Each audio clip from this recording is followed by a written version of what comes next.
안녕하세요. 김성겸 목사입니다. 산돌 성경 읽기에 오신 여러분 환영합니다. 오늘은 느헤미야 4장에서 6장까지의 내용 살펴보도록 하겠습니다. 느헤미야 4장에는 예루살렘 성벽 재건을 반대하는 자들의 비방과 음모에 맞서서 포기하지 않고 공사를 이어간 이야기가 기록되어 있습니다. 당시 산발랏과 그 무리는 사실상 무력으로 예루살렘 성벽 재건을 저지할 계획까지 세웁니다. 또는 공격할 것이라는 소문을 일부러 내서 유다 백성이 겁을 먹고 포기하게 만드는 것도 그들의 계략의 일부였다고 생각할 수 있습니다. 실제로 10절에서 12절을 보면 공격에 대한 소문을 들은 유다 백성이 동요하는 모습이 나옵니다. 그러나 느헤미야는 침착하게 대응을 합니다. 우선 4절, 5절을 보면 느헤미야는 적의 도발에 감정적으로 대응하여 휩쓸리지 않고 차분히 하나님께 맡기며 기도합니다. 그리고 느헤미야는 백성이 평소에 칼을 차고 동시에 공사 일을 하도록 언제든지 싸울 태세를 갖추도록 당부합니다. 그리고 느헤미야는 유다 백성도 칼을 차고 일을 하도록 만반의 태세를 갖추고 공사를 멈추지 않도록 독려합니다. 더불어 16절을 보면 느헤미야의 병사들 중에 절반만 무장한 채로 경계를 서고 나머지 절반은 유다 백성과 함께 공사에 투입이 됩니다. 경계도 경계지만 공사를 빨리 끝낼 수 있도록 손을 보태기 위해서죠. 더 나아가서 21절을 보면 유다 백성도 팀을 나누어서 성벽 공사와 경계 서기를 번갈아 가면서 맡았습니다. 그리고 19, 20절에는 느헤미야가 귀족들, 민장들, 백성들 모두 불러 모아서 만약 어디에서든 나팔 소리가 들리면 즉시 그쪽으로 달려와서 도우라고, 남의 일처럼 방관하지 말고 내 일처럼 함께 해달라고 독려합니다. 그리고 느헤미야 자신도 솔선수범을 합니다. 23절 보시면 자신도 언제든지 싸울 태세로 옷도 갈아입지 않은 채로 편안하게 쉴 시간 없이 백성들과 모든 것을 함께 합니다. 그리고 5장으로 가면 가난한 동포들을 압제하는 귀족들의 악행을 느헤미야가 바로잡은 일이 기록되어 있습니다. 1절 이하에 보면 가난한 백성들이 귀족들의 횡포에 대해서 고발합니다. 먹고 살기 힘들어서 빚을 졌는데 이자를 못 갚아서 자기 자신은 물론이고 자녀들이 빚을 갚기 위해 종이 되어야 한다는 겁니다. 지금 성벽을 함께 재건하기 위해 힘을 모아도 모자란 턱에 있는 사람들이 없는 동포들을 이자를 받으면서 괴롭혔던 것입니다.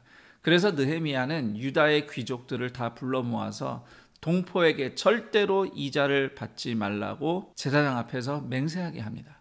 더 나아가서 느헤미야 자신도 총독으로서 세금을 걷고 거기서 월급을 받을 수 있었지만 유다 백성의 형편과 예루살렘 성벽 공사를 생각해서 총독의 사례 명목으로 세금을 징수하지 않았습니다. 18절 기록처럼 유다 백성이 자원하여 준 선물로만 먹고 살았다고 합니다.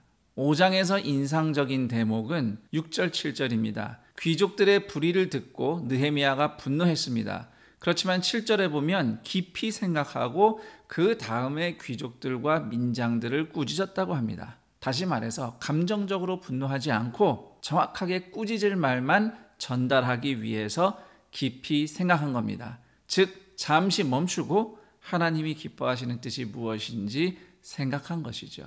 로마서 12장 2절 너희는 이 세대를 본받지 말고 오직 마음을 새롭게 함으로 변화를 받아 하나님의 선하시고 기뻐하시는 뜻이 무엇인지 분별하도록 하라.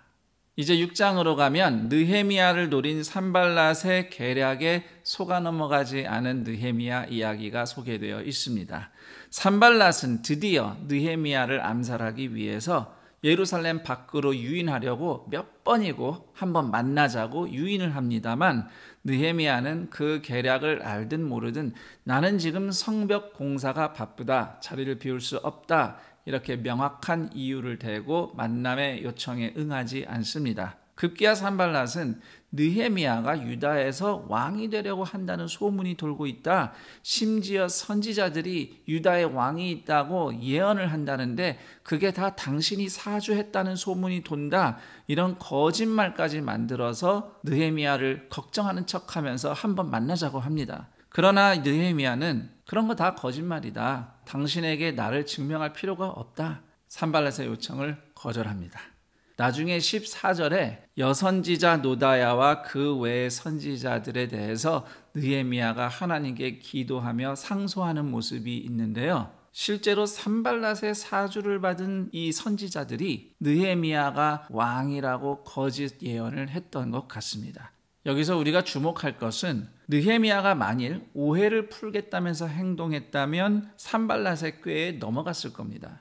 그러나 느헤미야는 원수의 비방에 겁을 먹고 억울한 오해를 풀겠다면서 자신을 증명하는 데 마음과 힘을 쓰지 않았습니다. 대신 느헤미야는 괴로운 심정을 하나님께 호소함으로써 시험에서 벗어났습니다. 또한 유다 백성 가운데서 암몬 관리 도비야 가문과 사돈을 맺고 동맹을 맺은 사람들이 많이 있었대요. 그들이 또한 느헤미야를 괴롭혔는데 그래도 느헤미야는 항상 하나님을 최고로 의지하며 흔들리지 않았습니다.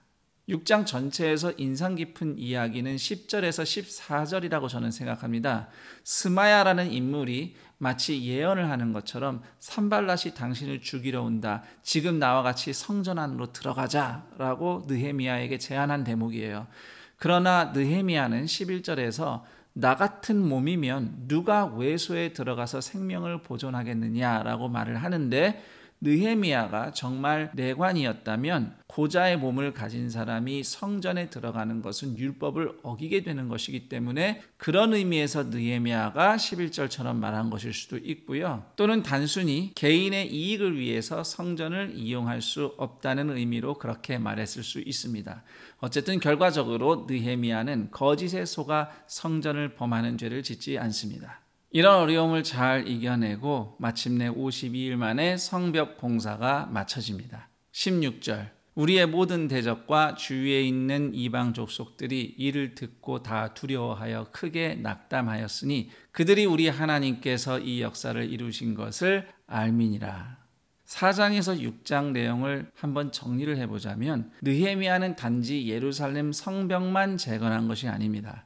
느헤미야는 약한 자를 위한 하나님의 자비와 하나님의 말씀을 벗어나지 않는 공의를 따라 행동함으로써 이스라엘 공동체가 성벽 재건을 통해서 하나님의 공의와 자비로 하나 되는 공동체로 일어설 수 있었던 것입니다. 여기까지 느헤미야 4장에서 6장까지의 내용 살펴봤습니다. 그럼 전 여기서 인사드리고 내일 그 다음 내용과 함께 여러분 다시 찾아뵙겠습니다. 감사합니다.